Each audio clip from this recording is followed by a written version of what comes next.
just started. But I understand. It's just like queer art is also so niche and it's so new that there's like not a lot of art history behind it yet, right? Exactly. And it's hard trying to be the voice of something that doesn't exist, or you don't know how to be the voice of it, and you may not even be the best person to be the voice for it, but there's not something there yet, so you have to try, right?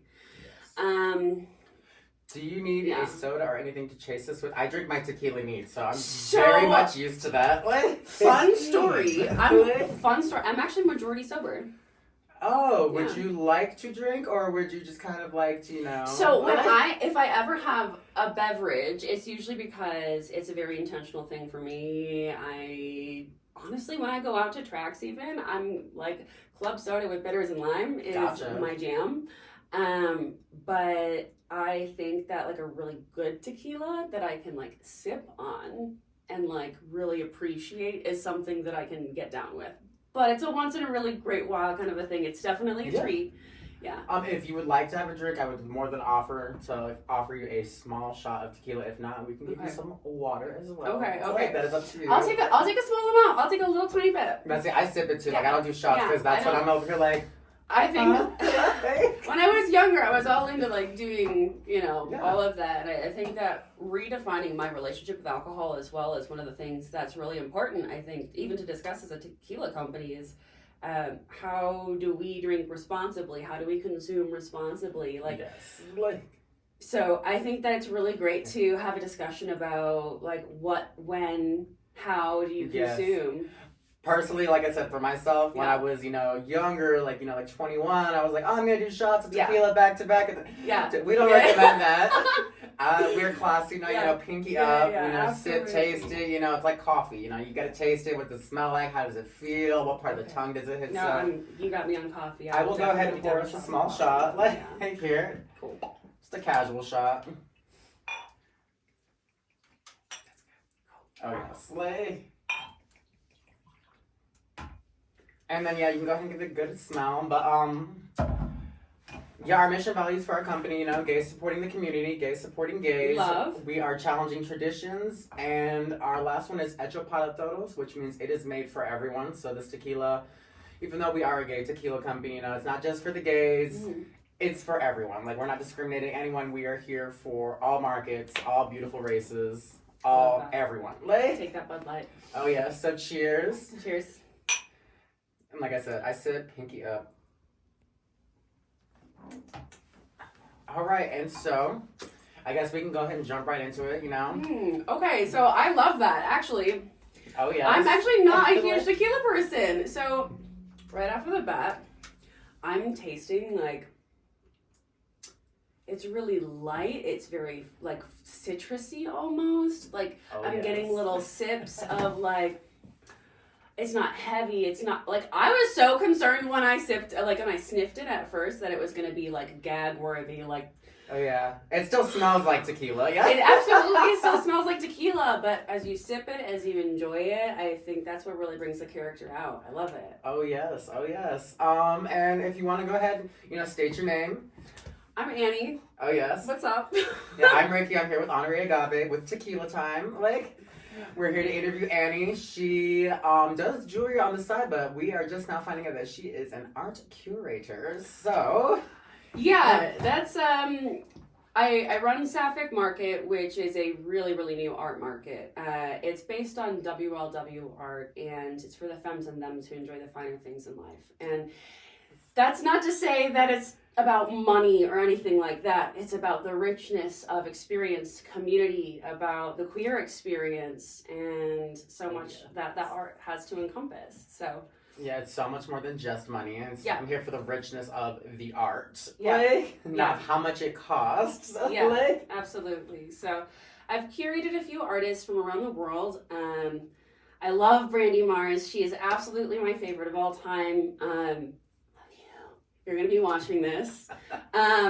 She's really sweet. She's been in Vogue. She's been in Condé Nast. She's been in World of Interior. She's been on Netflix. She's been in Georgia Strait. She's just this beacon of an example of like sapphic art and intimacy and the beauty of WLW experience. And I think that it's so important for our community to be able to see themselves in art. And for a really long time, that hasn't been the case, right? When you look at art history, I mean, for obvious reasons, we don't see a lot of that in art. And if it is, it's very discreet. You know, you see a lot of Victorian pieces that are suggestions, right? These whispers of intimacy. But yes. yeah. When you look at modern art, it's evolved to something that's much more bold, something that's much more, you know, I would say the journey of queer art, because of the inherent nature of the overt sexualization, has been through the male gaze. And only recently has the female gaze or the feminine gaze been really embraced. And especially over, I think, the last 20 years specifically, embracing more of the softness of the art is redefining the way that we see ourselves. You know, you look at advertising, you look at the way that, you know, Calvin Klein and Abercrombie defined like the 2000s era of hating our bodies, right? Oh yes. Yeah, like we all like saw the Hollister models like spraying cologne through the mall. You could smell it a mile away, and it was all about in weeks. Yeah, like. And that's so like it distorted our view of what's beautiful. It distorted our view of like ourselves and how we are beautiful no matter what we look like and no matter what shape we take. And I think that it's more than just the feminization, but it's the overt acceptance of who we are on a radical like acceptance level.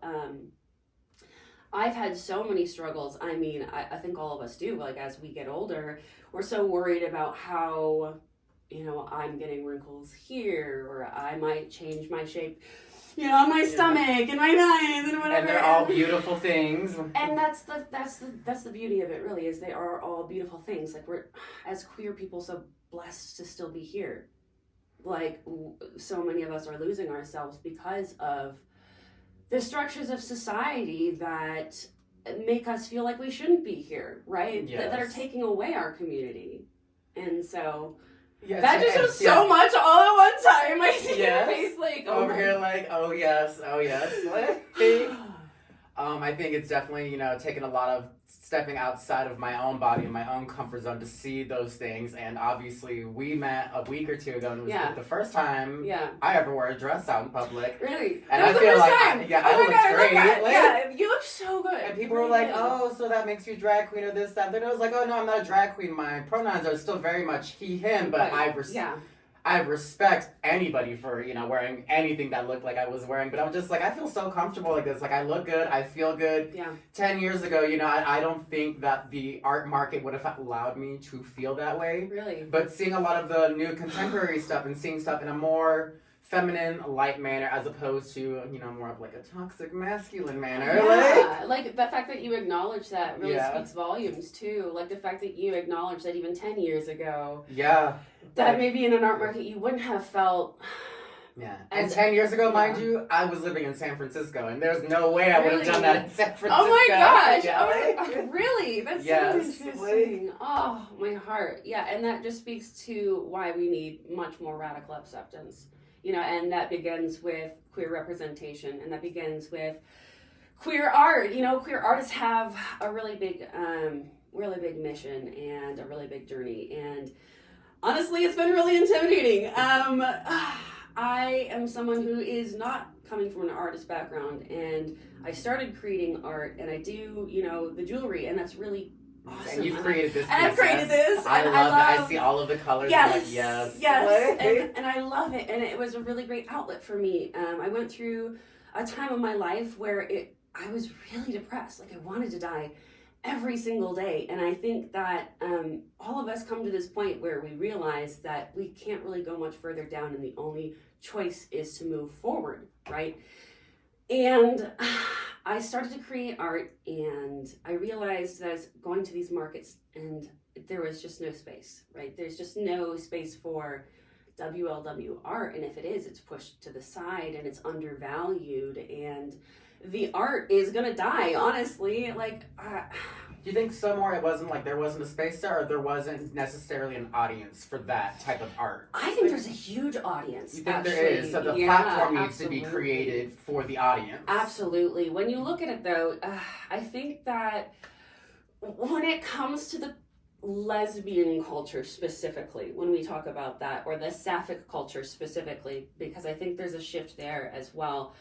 A lot of us are in this phase of life where we don't necessarily want to go out to bars, right? Yes. But we still want to have these adult experiences. I want to be social. But we don't want to do it around a whole bunch of like 21-year-olds, right? Yeah. We want to go to a lounge. We want to enjoy a refined environment or something a little more quiet, something a little bit more tasteful. Without it having to cost an arm and a leg too, yeah. Right? So there's a good middle ground there. And so despite no experience, despite nothing, and despite a lot of failures, I have made a lot of mistakes along the way. And honestly, that is the price. That is the price of success, is embarrassing yourself. Like, you have to be okay with making mistakes. I'm really good at that. And you have to be okay with making them over and over and over again, and like radically accepting feedback. Like, I have received a lot of feedback from the community that I've had to take my ego aside and say, like, yeah, like that was wrong of me. Like, I need to step up and I need to realign with something that I truly believe in as well. And so it's been a challenge. And I think that as well, like, it's hard to be in the queer community because a lot of people are seeking mistakes, right? We're waiting for you to like... Yeah, that's one problem I've noticed with the community is a lot of people are waiting for our fellow community members to mess up, and I'm like, instead of hating each other and pointing out criticisms, why don't we support each other? Let's stop hating each other. Yeah. Support each other, and if there is criticism, let's be constructive about it. Like, hey, what you have said may have not been tasteful towards this audience, and here's how you should rephrase yourself, or maybe you shouldn't do that, and here's what you should do instead of being like, oh my god, like, can you believe what you said? No. Like, and that's so 2023. We're leaving emotional intelligence into 2024. Like, we really need to make sure that we're embracing everyone. I feel like that's the frustrating part about what's going on right now, is all of us, I think, have this common insight that if we are going to be successful, it's together, right? Yes. And it's so easy to be divided, especially with what's going on in the world. Like, everything around us is designed to divide us. Essentially. And it's just like, how can we see past that and just see each other as human beings and accept each other as growing, living I think art is a great way to get that door at least cracked open. And tequila, honestly. But. Yeah, a drink always helps. A drink always helps. Definitely opens the door a little bit. But to have that healthy conversation, with people, and just to shed the light. Like I said, I think people want it and they crave it. They just don't know how to act upon stuff like that yet. Yeah. People do really want to support each other, but we're so used to like this endless cycle of toxic masculinity, seeing everything through a male gaze, and we're just now, at least, like from what I've seen, like in my personal eyes, my social media, like what I see with my eyes in public is I'm just now, probably the last 2 or 3 years is when I've really been noticing that more of that type of artwork out there, and I'm like, oh my god, wow. Yeah. It's so comforting as a feminine, gay man to see this out and be like, oh my gosh, this is becoming commercial. This is finally becoming mainstream. Like, people aren't like, and part of my friends are like, you're a pussy. And I'm like, who are we offending here? Yeah, like, exactly. Who? I love that. Yeah. I love particularly that you, like, I've seen that you have, like, been really honest about your journey. And I really see that you identify as well in like so many spectrums. And it's like so important that all of us see, like, I've had so many amazing artists. Like, it's so important for all of us to see ourselves as so beautiful.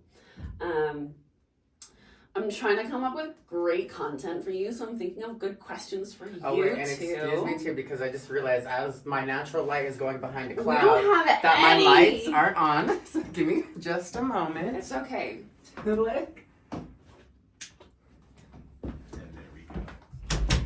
I hope we are illuminated now, since the sun wants to come and go as she pleases. I feel like I look way better under a ring light. Yeah. Yes, you guys are. Okay.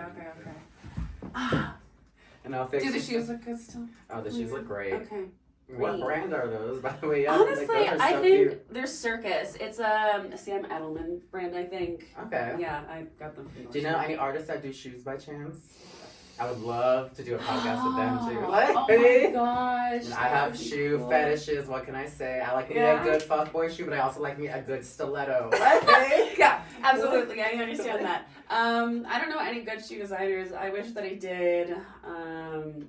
I really need to expand my horizon because I dress too loud to not know any.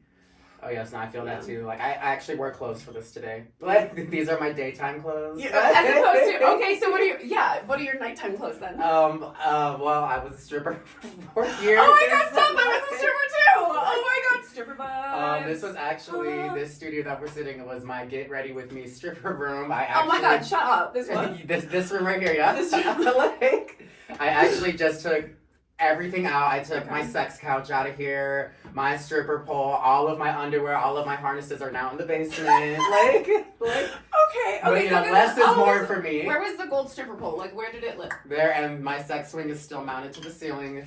Like, yes, this was. It still is a very fun room, but she has been repurposed. I quit stripping to focus on my businesses. So I'm like, Yeah. instead of being up until 2 in the morning, I'm up Yeah. until 2 in the morning, but video editing and working on the tequila. I have such respect for that. I really do. Yes. Yeah. Oh my god. Wait. I have so many questions now. Got so many questions. Yes. Okay, so wait, where were you? So I actually started at X Bar where we met. Like, Okay, I love was that. there for 2 years, and then COVID had happened, and I Okay. thought I was out of the game. And then one day I got a phone call, and they were like, "You want to come work at Charlie's?" And I was like, I could audition, and then I was there for 2 years. Okay. I had a blast, but I was like, it's time to walk away, and I've been doing this for far too long. I'm almost 30. I'm like, these 21-year-old boys Yeah. come, and they're like, I worked a 16-hour day, and I'm here to work, and I'm like, oh god, I woke up at 2 in the afternoon, and I can't make it. Like, Yeah.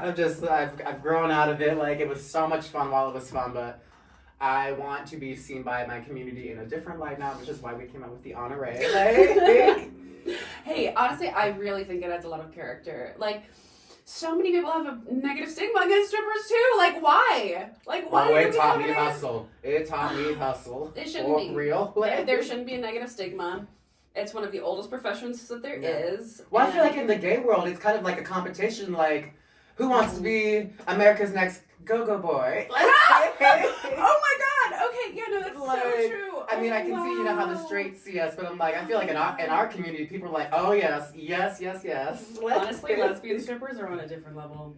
Oh yes. Like, you see those masked lesbian strippers? Holy sh! yeah. Woo. Oh my gosh. I'm not turning red or anything. So I do know that you have the side business, and I did see some of your work. What got you into making the body art, the permanent jewelry? What was the inspiration behind all of that? Was it the art, So it's, the existential dread. yes. A little bit of that. I went through one of the greatest losses of my life. And I needed an outlet. And it was a good outlet for you. I mean, it looks stunning, so I'm just like, and this is just Yeah. one of the pieces that I've seen you wear, because I saw your booth last week. And I Yeah. was like, whoa, Yeah. these fancy pieces. I've always really loved the way that chain feels, right? The way that it feels across the skin, the way, like your chain. Yeah, is really amazing. I've had a chain around my neck since I was Yeah. 15 years old. Yeah, Like, and most of us do. Most of us have a specific piece of jewelry that we're wearing all the time, right? Yes. It's like our signature piece. Like these earrings I got in Boulder. I think I wear them almost every single day. oh yes, and they're like, gorgeous. thank you. But those kind of pieces are really what stick with us. A lot of them have meaning or symbolism, or they're like one of the first things we get for ourselves that are like really important to us. So a lot of people do like BFF bracelets. A lot of people do like couples. I've done rings before, like couples rings before. Engagement rings. I don't know if they were engagement rings. I think they were more like situationship rings. Okay, But okay. I'm not quite sure what that was. But whatever the level of commitment, whatever the connection is, whether it be with yourself or someone else, I think that it's one of the best ways to adorn yourself, right? Yes. And that's what I see jewelry is it's an adornment for your body. I feel like jewelry is self-love, and what's the greatest love that there is self-love. Yeah. Like, Yeah, absolutely. oh yes, and I was like, I just can't stop looking at this colorful piece. I actually, It's upside down. Right some of my favorite jewelry pieces are like some of the rainbow collections, like the rainbow Rolex or the rainbow diamond watch. Yeah. That is $50 million. Like, I'm like, all of those things have my eyes. So I'm like seeing all of the color, and I'm just like, I might have to borrow this, you know? Yeah, absolutely, absolutely. I started out making really, really expensive chains, not gonna lie. How expensive are we talking? Like starting like really expensive. So the body chain, the material that I'm using is, I experimented with a few. Okay. So gold is too soft. Pure gold. Pure yes. gold is too soft. Like, It doesn't last. So I did gold fill, which is not gold plated. Gold plated is like really cheap gilded, fashion yeah, jewelry. like, Yeah, it's ew. They can even waterproof that, and they'll sell it to you as lifetime, and it's like still not the you same. get 3 washes out of it, Like, and you're done. Yeah, exactly. And there are some people that do that I don't. The gold fill is really expensive to buy, and so it was. So it what was is a like, gold filled then? Because I understand what like plated and gilded is, but gold filled is. So it's how got does the metal work? Yeah, the metal is a lot more durable because it's got a thick outer coating of the gold, so you get a really, really solid color. But the inside is some kind of material that's usually an alloy, aluminum, steel, a mixture of some kind. Okay. So it depends on which chain that I'm using. I have 925 sterling silver. I also have a few stainless steel. I don't really like working with stainless steel that much, to be honest. Why so? It's really hard to work with. It's like really rigid, and so like I'm not that strong. I had one time I did one as a bracelet as an experiment. I didn't charge for it. This wonderful individual volunteered their wrist for me, and it looked great, but they went rock climbing, and the steel also, it was so thick that it like caught on their wrist and almost broke their wrist if they fell. Oh my gosh. Yeah, so I was also like, well, sturdy jewelry then, right? Yeah, no, it's way too sturdy. So I really I tried to make something that if you were to actually like in a life emergency, if I kind was of like dangling from yeah, my wrist, like it would I break. mean, yeah, exactly, Okay. exactly. So there's like this good balance of trying to find what works, and so the body chain started at about $2,000. Yeah, I mean, And that's for really, really simple work. I mean, for jewelry, I feel like in the realm of jewelry, that's not that expensive. It's not. Like in retrospect. What does that one cost? Yeah. This one? Yeah. How much is the one that you're wearing cost you right now? So this particular one is one of a kind. It's an original. This one's not for sale. Yeah. Okay. Yes. This one is really. I thought about doing a small run, a small batch of it, and I was only going to make A collection? 10, like a very limited release, like 10. Okay. There's a lot of emotion behind this piece. And I don't want to.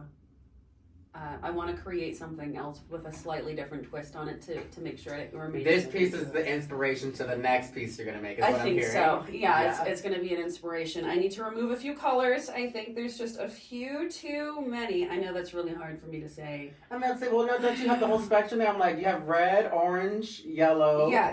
green, I've got blue. I've got 2 pinks. I've got Yeah. 2 oranges. I've got 2 greens. I've got 3 blues. What's your favorite color stone? I know which mine Pink. is. I Pink, really yeah, the love light pink pink. so Yeah, much. light pink. I tell all of my boyfriends situationships are like, oh, I want to get married. I'm like, first of all, I'll never be married. I'm like, disgusting. What? But I'm like, if I ever Really? get proposed Oh my to, God, I it want better to be a so pink bad. diamond. Yeah. I'm like, no, Are you thank kidding you. me? Oh no. Why would you not get married? If you love me, you'll stick around. I feel like, for me personally, I feel like getting married is like getting someone's name tattooed on you. You just get the permanent jewelry instead. Yeah, exactly. You Like, just get much rather their that. name on a necklace instead. You just get. But then, like, too, every boy wants to propose with a diamond, and you as a jeweler should know that diamonds aren't worth as much as they're supposed to be. You know, it's the market, and I'm like, I'm not worthless. Well, it's also like, I feel like that's also changing the narrative of jewelry and like a commitment. Like, you should be able to create a piece that speaks to you, right? Exactly. Like, what if you get couples bracelets that tell a story? Right? Yes. I see you taking sips over there. Yeah. I have my pimp daddy filming us in the background, our business partner, Devon. Pimp daddy. Oh, yeah. Yeah. Is that continues is to that what the call me- director of the school board is pimp? No. The director of what? What? Oh my gosh.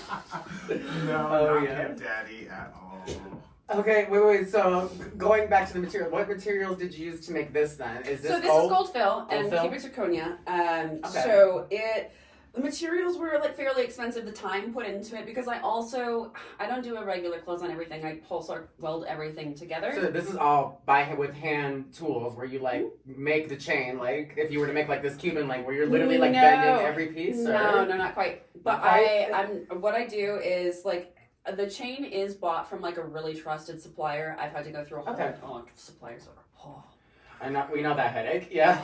Like, Seriously, I think that's the hardest part of being a business owner is like trying to find the right suppliers, trying to find good quality materials. suppliers, because distributors. I don't want to sell anything to my customers that I wouldn't want to wear myself. Yeah. Right? That. Exactly. Fully. Not putting my Exactly. name on anything that I wouldn't stand behind myself. Like, Absolutely not. So, like, there's a few pieces that I'm making a little bit more accessible and a little bit more affordable. Okay. And they're still, like, to the level of quality that I would accept. So, there's still not, like, cheap pieces, but they're a little bit more affordable. So, like, this right now, this one is a brand new one, actually. I just made this before I came with here. that magnetic clasp. Magnetic clasp. It says queer. Oh, yes. I'm glad you showed that to me close because I thought it said queen. What? Most common thing. Yeah, most common misconception. But then you look a little bit close and you're like, Oh, yes. Even Pretty. better. Yeah, but it's $70 retail. And that's gold fill, waterproof, life proof, all of the things, magnetic clasp. And that's something that I think a lot of people, when you look at like becoming a baby queer or like if you're single, I don't even think you're single. Like even when you're just existing as a queer person, you kind of want to like tell other queer people like, hey, I'm here, I exist, because It's like a safe space. it's a safe space. That's why we're creating community. That's why we have that's why we're doing this. Yes. And by telling other people like, hey, I'm safe, it creates this web of like trust. The web of trust. Yes. Wait. Right? Instead of the web of lies, we like the web of trust much better. Yeah, absolutely. So I'm working with a couple local retailers. I'm looking to get a few more retailers, so if you're interested. Well, the reason why I asked about the body chain is because I'm interested in like making it a necklace. Yeah. Off the bottom. Like, Yeah. you know, So that would just swing pretty freaking heavily. But you It could swing be like a- I would love a It was belly big. button ring where I have Yeah. the waist done with that. And I can totally do that. I Yeah. love creating experiences where you feel seen to like create custom jewelry. Like I could definitely see something like Yeah. that me for Pride. Yeah. I might make a Yes. cameo appearance at the bar. As, Absolutely. Go mother. Yes, I would love to make you a Totally. piece, genuinely, and like come over to my studio. Oh I yes. have a really beautiful setup in my Have another half a tequila. garage. Top jewelry. Like. Yeah, absolutely. Oh, I yes. think that one of the really cool things that I get to do is talk about these really cool, like, intimate ideas that you have, because it brings out your artist too, right? Yes. Like, you think about what jewelry would I want to create, what jewelry would I want to look good in, and then I create. It would either be that Thank as you. a choker, which I could think would be super I've made hot one too, like that, or yeah. a belly button ring with like the body chain around it. Like. Absolutely, I yeah. would totally do a bracelet now that One- I'm thinking about it. Yeah, Bracelets like that, I absolutely. would totally do a bracelet Mhm. like that. And that's the thing is like this now becomes like this cool creative process where Yes. you're thinking about all of the cool things that we can do together. And that's really what I want to do with Pink Pearl is create these really amazing pieces that make you feel seen in yourself, right? So you want to do a lot of custom like pieces then? I would love that. Yeah, that's my absolute Like, thing. you'll So do, like- performers, entertainers. Oh yes. Okay, well, Yes. I fit both of those boxes, so Yeah. after we're done with the podcast, maybe we'll Yeah. do And with the Honorè Yeah, brand too, we're gonna be yeah. working with so many of these people that are looking for very specific things like that. So Yeah. I will make sure that like Yeah. as we're working and we continue to go with this podcast and this brand, Yeah. I'm like, yo, hit up my girl. She's doing That's the my custom creative jewelry. brain Like, side. Yeah, so there's all of these different, I don't know, there's colors to Annie. Yeah, you so know. what are the other shades of Annie then? Like, Oh God. Well, I am also working on a chain installation. So at my core, at my heart, am an artist, and I've been since I was a kid. I've loved creating weird, conceptual, very modern art, even from like the age of 6. I would grab fabric and make weird things over plastic, over pots and pans, and make shapes and colors, and it was very abstract. And luckily I nurtured it. My mother was really great. She took me to like a creative spirit center, and we moved and did watercolors and dance, and we're just really freaking weird. And it was great to be able to be accepted in your weirdness, though, right? Like all of us deserve great, yeah. Yeah, all of us deserve this opportunity to be seen in our weirdness. And so wait, I'm high. I forgot. I smoked way too much before I go. Where was I going with that? Oh my god, bitch, bring it over! Why did you wait till now? Do not bring that in. Cut that out of the podcast. I've like smoked so much before I came over here because I was so nervous. I love doing that. I was waiting to smoke till after because I was also nervous, but I didn't want to sit here looking at you like. Okay, well we could. Okay, we could pause this for a minute and take a break. We'll take a quick pause. Is that okay? Yeah, absolutely. Can I? All right, so okay. we've come back from our safety meeting. Like, I got you. Yeah, let's get that out of the way. And we talked a little more. You said so. You throw art shows, yes? Yeah. Surprisingly, Shocked that I didn't think that I would be the person behind it. What was the last big show you did? The last show that I did, actually, it was rebranded. It was called Sacred Feminine Market. Okay. And initially, I was getting a little bit more of a religious undertone than I would like. So the whole sacred name needed to be a little bit changed. And so I transferred it into Sapphic. And Sapphic is this new all-encompassing term that is very inclusive of, lesbian, trans, like all people identifying in some shape with femininity or womanhood, or who, it's femmes and thems. Okay. Yeah. Widely. That makes sense. Yeah. It's basically we just don't want Chad there. The girls, gays, and theys. Yeah. We just don't want Chad, or the male gaze really proliferating the space. And I think I mentioned a little bit earlier. Let me rewind here my thoughts.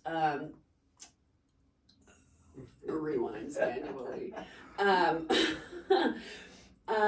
When I was creating my art initially, I just didn't have space, so I created it as a way for more people to be introduced to that kind of art in a safe space. Nurture is the venue, actually, for my upcoming event on March 9th. It's a really gorgeous space, really absolutely beautiful. March 9th is next. It's next week. Yeah, it's next Saturday. Next Saturday. Yeah. So it's from 12 to 3. I've got Sophia Eliana, who's a folk singer, absolutely gorgeous works, performing at 12:30. And then I've got Dancing Queens Denver, who are event planners, wedding event planners specifically. Oh, yes. They're awesome. And they're going to be doing some little flirty sapphic games with us, some group-involved games at 1:30. All right. I have one local artist, and her name is Amanda Mayho. She is primarily a charcoal artist. This collection of work is focused on the expression of sorrow with sensuality, surprisingly. And, a lot of times I pick a lot more bright work. A lot of it's very happy. So this is a really playful contrast to that. I think that the duality is important to be able to recognize. I also have some international artists. I've got The Line Girl, who is a UK-based artist. Absolutely stunning work. She did, she was raised through Paris. That sounds weird. She was raised through an art school. She has an extensive background in professional practice. I don't know how, I'm not in the art world, so don't come for me, but I guess I am in the art world. I just, I'm like a street, I'm like a little, I don't know, who's someone who has literally no experience or background in the art? I'm a self-made artist. Thank you. That's a way better way to say that. Oh my God. No, I feel it. So, you know, oh my God, I literally got so embarrassed over that. I just like totally forgot my train of thought. You're overseas UK artist. Yes, and then I have Mar de Leo. Mar de Leo is so fantastic. They're actually a tattoo artist or an illustrator, so they do a combination of both. They're based out of Mexico City, and I just stumbled upon their Instagram, and they have a specific few pieces of work that are really wonderfully sapphic. And a lot of their work is very like Alice in Wonderland meets queer paradise, and it's just this wonderful sapphic fusion of imagination and color and animals, and that's a very bright, colorful piece of work. So it's going to be definitely quite the contrast at the show that you're having. Huge contrast there. But these are all pieces of work that would be beautiful in a living room, right? Oh, absolutely. So a lot of work, when you think about it, when you think about art, you think about queer art, like a lot of people will jump straight into ultra-sexual. And while that is an aspect of intimate art, it's not everything, right?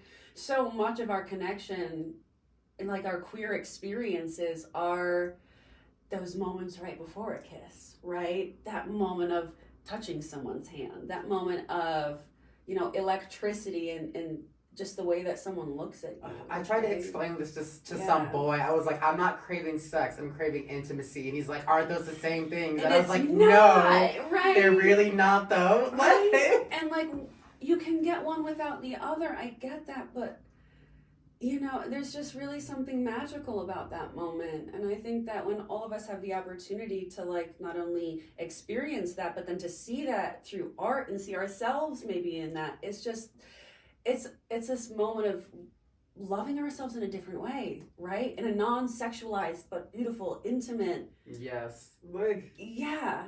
I feel like the intimacy, just having the genuine connection and feeling like really close with someone without being inside of somebody. Like, it can be done. So yeah, my next event is March 9th at Nurture. It's an absolutely gorgeous venue. The Nest Cafe is providing food and beverages. It is a gorgeous cafe. They've got a lot of really nourishing meals. I think I'm actually off at 11:30 that day, so I can just pop. I'll be in my work clothes. Really? My daytime I love clothes, that. so So pop it's right on suggested over. donation. Yeah. After some community feedback, I just decided to make a suggested donation to make it a little bit more accessible. If you can donate more, thank you. If you donate even just $1, thank you. I'm just glad that you're there. Like, genuinely, it's about all of us being able to see ourselves, and I'm always open to feedback. I will always hold myself accountable, and I'm always open to whatever the community has to add. So that's what we're here for. Honorè Agave, like I said, we're out here to support each other. So yeah, you know, just one tequila shot at a time. I hope we get there. That's why we chose tequila. You know. Yes. We picked something fierce. You know, honestly, that would be a good partnership. You should go over to Nurture. Okay. Just like on a little side note. They're always looking to support local businesses, and I know there's a lot of Then we need to go have this conversation with them too. Yeah, no, honestly, it might be a really great conversation, but I'm sure that Kelly would want to do it in her space, and you'd want to propose it in a different way. But I've got you. For sure. Got you. No, Got for you. sure on that.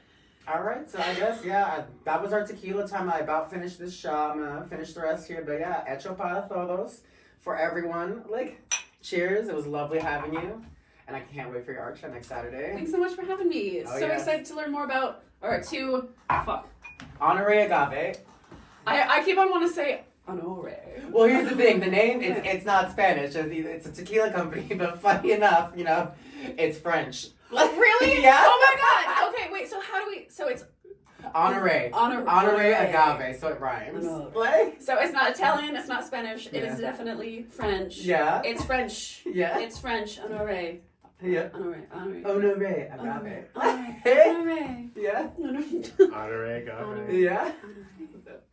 But yeah, fine. It's giving. Have you seen that SNL skit that's like Moe Chandon? Yes. Yes. Oh my god!